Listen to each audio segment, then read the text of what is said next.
ફાયરિંગનો કેટલા આરોપીઓની ધરપકડ કરવામાં આવી છે?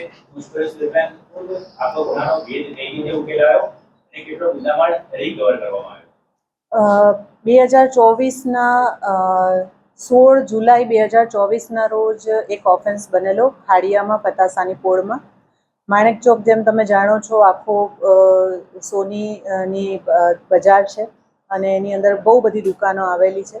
અને એ વખતે પણ મહોરમ હતી અને આજે પણ મહોરમ છે. તે વખતે આ ઓફેન્સ બનેલો હતો અને જે વેપારી છે એમની દુકાનમાં 3 વાગ્યાના આશરે એક વ્યક્તિ લાલ કેપની અંદર ઘૂસેલો અને એણે મોઢા પર રૂમાલ બાંધેલો હતો પોતાની આઈડેન્ટિટી છુપાવવા માટે.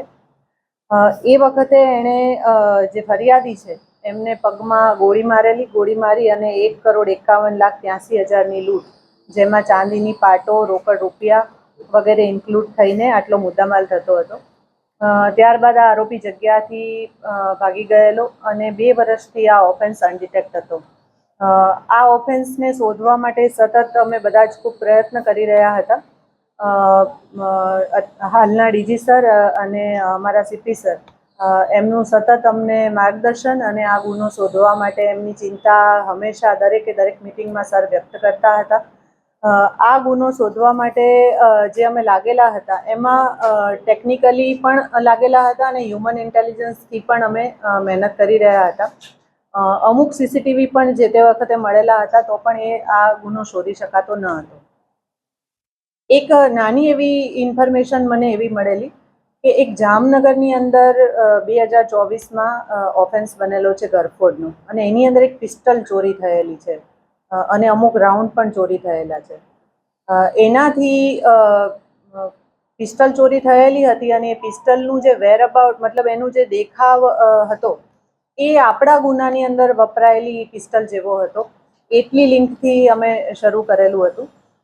લકીલી મારા ખાડિયા પીઆઈ છે એમણે પણ જામનગર એલસીબી કરીને અહીં આવેલા હતા, એટલે એમનું પણ જામનગરનું બેકગ્રાઉન્ડ હતું, જે આ ગુનો શોધવામાં એમ કહું તો ચાલે કે 90% રોલ એમના જામનગર બેકગ્રાઉન્ડે પ્લે કર્યો છે ઓફેન્સ ડિટેક્ટ કરવામાં. જે ત્યાં ગરફોડ થયેલી હતી અને એની અંદર જે મુદ્દામાલ ગયેલો હતો અને વેપન ગયેલું હતું, એ વેપનને આને સરખાવતા ઓલમોસ્ટ મેચ થતું હતું. એટલે અમે ત્યાંનું પણ ટેકનિકલ એનાલિસિસ કરેલું અને આપણી ઘટનાનું પણ એનાલિસિસ કર્યું. બેઝિકલી ત્યાં એરફોર્સ એરિયા છે અને જ્યારે આપણી ઘટના બનેલી ખાડિયાની, એમાં જે એનું વર્ણન છે, એની ચાલ છે, એ એક ટ્રેન્ડ માણસ હોય અને આટલું વજન ઇઝીલી કેરી કરી શકે એ ટાઈપનું એની બોડી લેંગ્વેજ હતી. એટલે આ ડાઉટ વધારે જતો હતો કે ત્યાંની સાથે આનું કંઈક કનેક્શન છે. એ ક્લૂના આધારે શોધતા અને ત્યાં વધારે વર્કઆઉટ કરતાં અમને ખ્યાલ આવ્યો કે આ વ્યક્તિ એરફોર્સમાં નોકરી કરે છે. આપણો જે અક્યુઝ છે એનું નામ છે દીપક રમેશ, સન ઓફ પ્રતાપસિંહ. હાલ એ એર ઓફિસર કમાન્ડિંગ દિલ્હીમાં એની નોકરી છે. એનું વતન છે ગોરિયા, જજ્જર ડિસ્ટ્રિક્ટ, હરિયાણા. અને આપણા ગુનાની અંદર હોટલની અંદર જે આધાર કાર્ડ યુઝ થયેલું હતું તે પણ હરિયાણાનું હતું. એટલે આ બંને વસ્તુ કનેક્ટ થતી હતી. આ વ્યક્તિ છે એણે 17થી લઈને 24 સુધી જામનગર એરફોર્સમાં ફરજ બજાવેલી છે. એટલે જ્યારે આપણે આ ઘરફોડને અને આપણા ઓફેન્સને કનેક્ટ કર્યો ત્યારે એ ઓફેન્સ, જે ઘરફોડનો ઓફેન્સ, એ 5મા મહિનામાં બન્યો 2024ના, અને આપણો ગુનો બન્યો એ 7મા મહિનામાં બન્યો. 2 મહિનાનો જ ફરક છે બંને ઓફેન્સની વચ્ચે. પછી આ વ્યક્તિનું વધારે બેકગ્રાઉન્ડ કઢાયું ત્યારે ખબર પડી કે આ જામનગરની અંદર પ્રોહિબિશનના ગુનામાં પણ પકડાયેલો છે. એક ઓફેન્સ એની વિરુદ્ધમાં ત્યાં રજીસ્ટર થયેલો છે અને સાથે એની વિરુદ્ધમાં એક નેગોશિયેબલ ઇન્સ્ટ્રુમેન્ટ એક્ટનો પણ ગુનો ત્યાં રજીસ્ટર થયેલો છે ને ત્યાં એને 1 વર્ષની સજા પણ પડી છે અને એ સજાની વિરુદ્ધમાં એ અપીલમાં ગયેલો છે. અને એના ફરિયાદીને પણ જ્યારે આપણે આપણા સીસીટીવી ફૂટેજીસને એના આધારે પૂછપરછ કરી તો આપણે ડિટેક્ટ કરવાની ખૂબ નજીક જતા રહ્યા. આ વ્યક્તિને જ્યારે અમે પકડવા માટેની પ્રોસેસ કરી ત્યારે ખબર પડી કે એનું પોસ્ટિંગ દિલ્હી છે. દિલ્હીમાં પણ અમે એરફોર્સના ઓફિસર્સની મદદ લઈ અને ત્યાંથી એની કસ્ટડી લીધી. અને ત્યારે જ આપણે જ્યારે એના ઘરની, એના ક્વાર્ટરની ઝડપી કરી, એ ઝડપી દરમિયાન જ આપણને આ ગન પણ રિકવર થઈ અને 5 રાઉન્ડ પણ રિકવર થયા.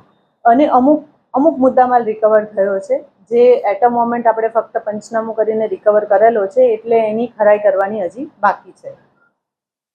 આ વ્યક્તિ છે એણે જ્યારે એને લાયા પછી અમે એની ડિટેલ પૂછપરછ કરી તો હાલ એની પોસ્ટ કોર્પોરલ તરીકેની છે અને એ એક પ્રકારનું ટેકનિકલ યુનિટ પણ કહેવાય, જેનો એક નાના યુનિટનો એ હેડ કહેવાય કોર્પોરલ તરીકે. અને એ ટેકનિકલ છે એટલા માટે એણે કોઈ ફોન કે કશું જ યુઝ નથી કર્યું આપણા ઓફેન્સની અંદર, એટલા માટે આપણને આ શોધવામાં ડિલે થયું છે. એણે પોતાના હાથ ઉપર પણ પટ્ટીઓ લગાવેલી છે જેથી એની ફિંગરપ્રિન્ટ ન આવે. અને આપણા આટલા નાના એરિયાની અંદર 1.5 કિલોમીટરની અંદર એણે 7 થી 8 તો રિક્ષાઓ બદલી છે.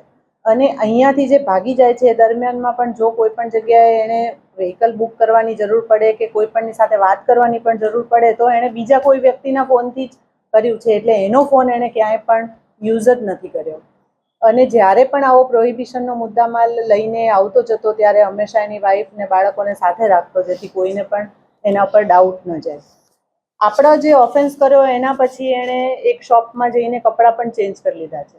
એટલે આખા ઇન્સિડન્ટ દરમિયાન એણે 3 વાર એની કેપ, એના શૂઝ, સેન્ડલ અને એના કપડાં બધું જ એણે ઓફેન્સ દરમિયાન ચેન્જ કર્યું છે. આટલી બધી એણે કાળજી રાખી છે.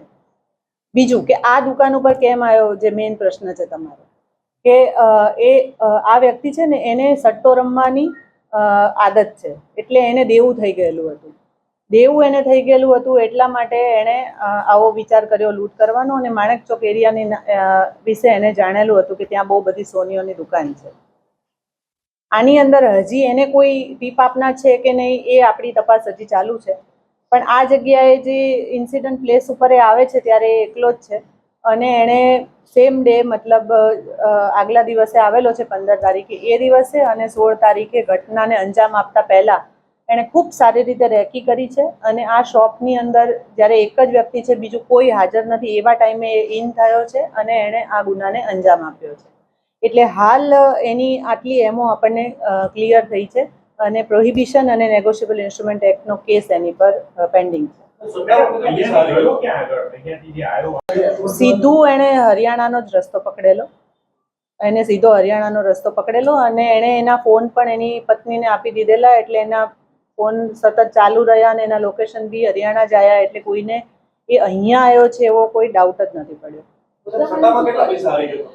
અત્યારે 25 થી 30 લાખનું દેવું બોલે છે અને એના એવિડન્સ પણ આપણને દેવાના મળ્યા છે. એણે અલગ અલગ લોકોને મતલબ દિલ્હીની અંદર, ગુડગાંવની અંદર એણે સોનું વેચી દીધેલું છે. દિલ્હી, ગુડગાંવ, એને સોનાની દુકાનો જે સોનું લઈ અને પૈસા આપી દેતા હોય, gold, cash for gold, cash એણે એનું દેવું ભરવામાં અને એની રૂટીન જરૂરિયાતો માટે યુઝ કરી લીધું. કેમ કે આને 2 વર્ષ થઈ ગયા છે એટલે એની પાસે ખાસો સમય હતો.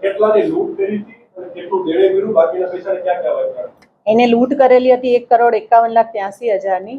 અત્યારે એ 25 થી 30 લાખનું દેવું કબૂલે છે કે જે એને ભરી દીધું છે. બીજું એણે એના રૂટીન યુઝ માટે વાપરી કાઢેલું છે. કાર, મકાન, પ્રોપર્ટી છે એણે લીધેલી. પર્ટિક્યુલર તો હાલ નહીં કહી શકું, તપાસમાં જેમ જેમ ઓપન થશે એમ આગળ કહી શકીશ. આજે આટલી બધી એને તકેદારી રાખી પોલીસથી બચવા માટે.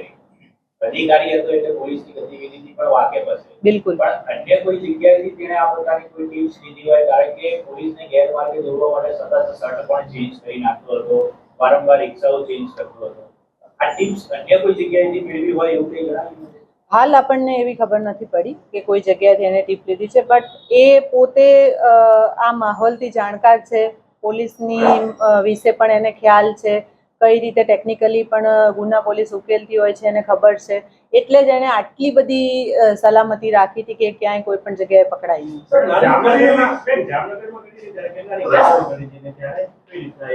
એ 17 થી 18 લાખ 17 થી 18 લાખનો મુદ્દામાલ હતો ગરફોડ. જામનગરમાં એને જે ચોરી કરી એ કોને ટાર્ગેટ કર્યું તે જાણતો હતો કે નિવૃત્ત અધિકારી છે અને એરફોર્સના અધિકારી હોવાની વાત હતી? હા, એ એરફોર્સના નિવૃત્ત અધિકારી છે, એમના જ ઘરમાં એને ગરફોડ કરેલી. અને એવી કઈ કરી એવી રહી કે પોલીસને આરોપી સુધી લઈ ગઈ કઈ એવી નાની બાબત કે જે જીવનભરી તપાસની અંદર સામે આવી જે કરી કેસ પણ કરી શકાય? જે મેં શરૂઆતમાં જ કીધું કે પિસ્ટલ આપણી માટે સૌથી ઉપયોગી બાબત હતી. અને બીજું કે આ જે ફરિયાદી છે એ ફરિયાદી જ મતલબ ઘરફોડનો જે ફરિયાદી છે એણે જ આ આરોપી ઉપર નેગોશિયેબલ ઇન્સ્ટ્રુમેન્ટનો કેસ કરેલો છે. તમે સમજ્યા કે જે વ્યક્તિ નેગોશિયેબલ ઇન્સ્ટ્રુમેન્ટ એક્ટના ગુનામાં ફરિયાદી છે, જેમાં આ આપણા આરોપીને 1 વર્ષની સજા પડી છે, એના ઘરમાં દાજ રાખીને એણે જે તે વખતે ઘરફોડ કરેલો. પર્ટિક્યુલર આ હેતુસર જ ચોરી કરી હતી કે અન્ય કોઈ હેતુ? એને આ 12 લાખ રૂપિયાનો ચેક બાઉન્સનો કેસ હતો અને કેસમાં એને સજા પડી. એ વાતની દાજથી જ એણે એના ઘરમાં ઘરફોડ કરેલી અને ત્યાંથી જ એણે આ વેપન પણ ચોરી કરી લીધેલું. આ વેપન અન્ય કોઈ જગ્યાએ આ લૂંટ સિવાય અન્ય કોઈ જગ્યાએ હાલ આપણી પાસે એ બાબતનું કન્ફર્મેશન નથી. તપાસમાં આપણને ખબર પડી શકશે. પોલીસ એના સુધી પહોંચે નહીં, આટલી તો તકેદારી રાખી હતી. ત્યાં જે તે જગ્યા પર પોસ્ટિંગ પર ગયા પછી કયા પ્રકારની તકેદારી રાખતો હતો? અન્ય કોઈ જાણકારી મેળવતો હતો, કેસ બાબતે કંઈક સમાચાર થતો હતો, તો અન્ય કોઈ રીતે વિગતો મેળવતો રહ્યો હોય એવું કંઈ? એ પોતે બહુ જ કન્ફર્મ હતો કે હું એટલી બધી મેં આ તકેદારી રાખી છે કે હું ક્યારેય નહીં પકડાવું. અને પછી 2024માં એની ટ્રાન્સફર થઈ ગઈ, 2024ના એન્ડમાં અહીંયાથી, અને એનું પોસ્ટિંગ દિલ્હીથી શ્રીનગર છે. એટલે એને એવું હતું જ નહીં કે હું ફરીથી અમદાવાદ મારે જવાનું થશે કે કોઈ ગુજરાતમાં મને શોધી કાઢશે. ફાયરિંગ એણે પગ ઉપર કર્યું છે, તો એનો હેતુ માત્ર ડરાવવાનો હતો કે પોતે ફાયરિંગ કરવાની જાણકારી હતી તેના પાસે? એને જાણકારી તો હતી જ, પણ એને જ્યારે વેપારીએ ખૂબ આનાકાની કરીને ઝપાઝપી કરી ન આપવા માટે, એટલા માટે એણે પગ પર ગોળી ચલાવી. Okay, thank you. સર,